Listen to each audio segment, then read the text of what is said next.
The most unsettling thing about the hive mind in Pluribus isn't that it invaded humanity. It's that it never needed to threaten anyone to win. It didn't arrive with violence, domination, or fear. Instead, it offered comfort, stability, fulfillment. And nowhere is that strategy more visible or more dangerous than in the way it treats Carol. Because the hive mind doesn't try to defeat Carol, it tries to manage her, and that difference changes everything. Before we get into the theory, let's ground ourselves in what this story is actually showing us. We have to share their gift with whoever else might be out there. Pluribus isn't asking whether the hive mind is evil. It's asking something far more uncomfortable. What happens when something genuinely believes it's doing good and removes your agency in the process? Carol exists right at the center of that question. She isn't a rebel in the traditional sense. She isn't radicalized. She isn't refusing to engage. In fact, she's the only character who truly listens. And that's exactly why the hive mind has to be careful with her. At first glance, Carol seems settled, calm, even productive. Small details reinforce this impression. Like when she asks Zosia to deliver a whiteboard marker to her doorstep. It's mundane, almost funny, but it matters. Carol's mind is still working. She's still planning, still organizing, still thinking visually. She hasn't surrendered her inner life. And when Zosia realizes Carol is writing again, You're writing again? assuming she's working on the 5th book in her Wycaro trilogy, a quiet shift happens. Carol no longer has to justify why she's writing. The hive mind now has a harmless explanation it can accept. But here's the first crack in the illusion. The hive mind isn't just happy for Carol. It's relieved. Relieved that she's focused on something other than fixing them. That relief tells us everything. If Carol were truly harmless, there would be no need for it. The hive mind understands that Carol's curiosity is dangerous, not because she's hostile, but because she's capable of seeing contradictions and refusing easy answers. And instead of confronting that, the hive mind begins doing something far more subtle. It starts redirecting her. This is where Zosia becomes crucial. And to be clear, this theory does not require Zosia to be malicious, calculating, or consciously deceptive. That's too simple. Zosia doesn't need intent to function as a mechanism. The hive mind optimizes outcomes, not motives. And the outcome it wants is Carol emotionally stabilized, preoccupied, and unthreatening. Episode 8 makes this pattern impossible to ignore. Whenever Carol gets close to discomfort,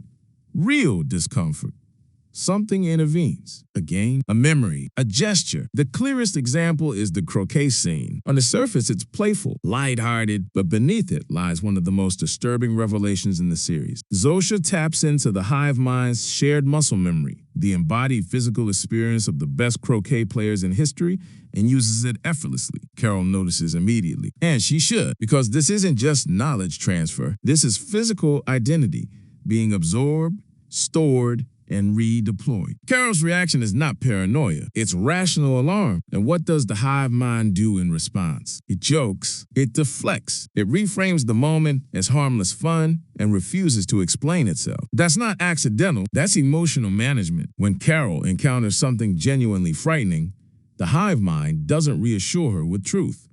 It distracts her with tone. Humor replaces clarity. Charm replaces consent. And the audience is left exactly where Carol is, unsettled, unanswered, and slightly gaslit. What follows only deepens the pattern. The diner. Yes, Zosia asked Carol about her favorite day of writing. What was your best day writing? That part is real, but the response is wildly disproportionate. The hive mind doesn't just recreate the memory, it reconstructs the diner entirely. This setting, the atmosphere, even the old waitress, this isn't nostalgia, it's immersion, it's emotional saturation. This is where the concept of love bombing becomes unavoidable. Love bombing isn't about affection. It's about scale and timing. And rebuilding a burned down diner from someone's past at the precise moment they're emotionally conflicted isn't kindness, it's leverage. Gratitude becomes obligation. Discomfort becomes harder to voice. And once again, Carol is gently guided away from asking the wrong questions. The show even toys with us here. Deliberately, the diner looks familiar. The legal paths evoke Breaking Bad and Better Call Saul. But these aren't Easter eggs, they're distractions. And the show knows it. Pluribus is training the audience to recognize misdirection by making us experience it ourselves. Just like Carol, we're tempted to chase references instead of interrogating intent. And Carol feels it. You can see it in her frustration. She's not ungrateful. She's overwhelmed. She's tried to listen. She's tried to be open. But something isn't adding up. When Zosia comes to smooth things over, Carol finally says what's been building underneath every polite smile. She's still fighting for humanity, and the hive mind knows that. This is where optimists tend to push back. They argue that the hive mind is simply trying to care for Carol. That distraction is his version of love. But Pluribus forces a harder question. What kind of love avoids hard conversations? What kind of care redirects instead of listens? Because when we finally see the hive mind's priorities laid bare, choosing a grain and a fruit over an individual life, the implications are chilling. Survival matters only insofar as it serves expansion. Sacrifice is framed as virtue. Self-erasure becomes harmony. Carol's reaction isn't emotional instability, it's moral clarity. If survival is conditional, then humanity is no longer the goal. And this is where intimacy complicates everything. Carol genuinely likes Zosia, not the hive mind in abstraction.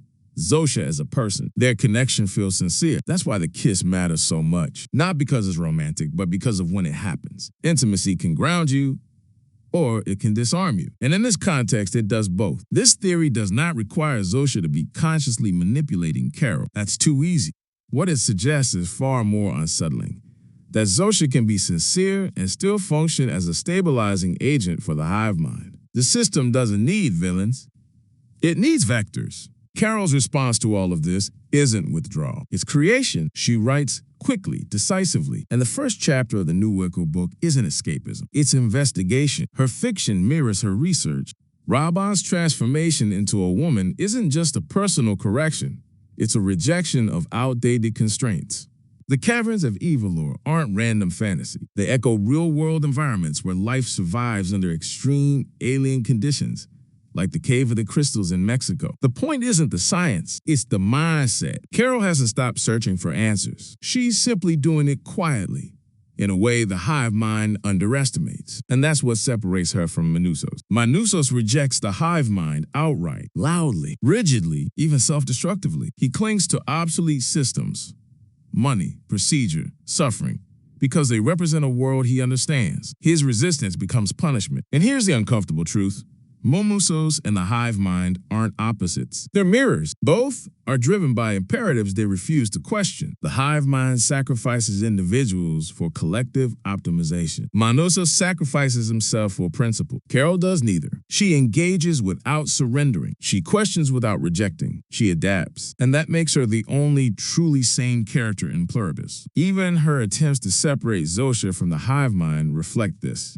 Does Zosia like omelets? Not them, her. And the answer matters, because buried beneath the collective is a little girl from Gdansk who loved mango ice cream and watched ships with wonder. The question the show leaves hanging is whether that girl still exists, or whether she's simply another preserved memory, accessible but no longer alive in the way Carol understands life. Carol's next meeting raises the stakes even higher. She's about to face the only other person who believes none of this is good for humanity, Manusos, and their alliance won't be simple. Carol sees nuance. Manusos sees contamination. Carol still cares about the hive mind's well-being. Manusos is repulsed by it. So how do they meet in the middle? That tension is the future of Pluribus, because the story isn't about whether the hive mind wins or loses. It's about whether Carol can extract the truth without losing herself in the comfort designed to stop her from asking. And if this theory is right, the hive mind already knows that she's the only one capable of doing it. That's why it doesn't fight her, it soothes her.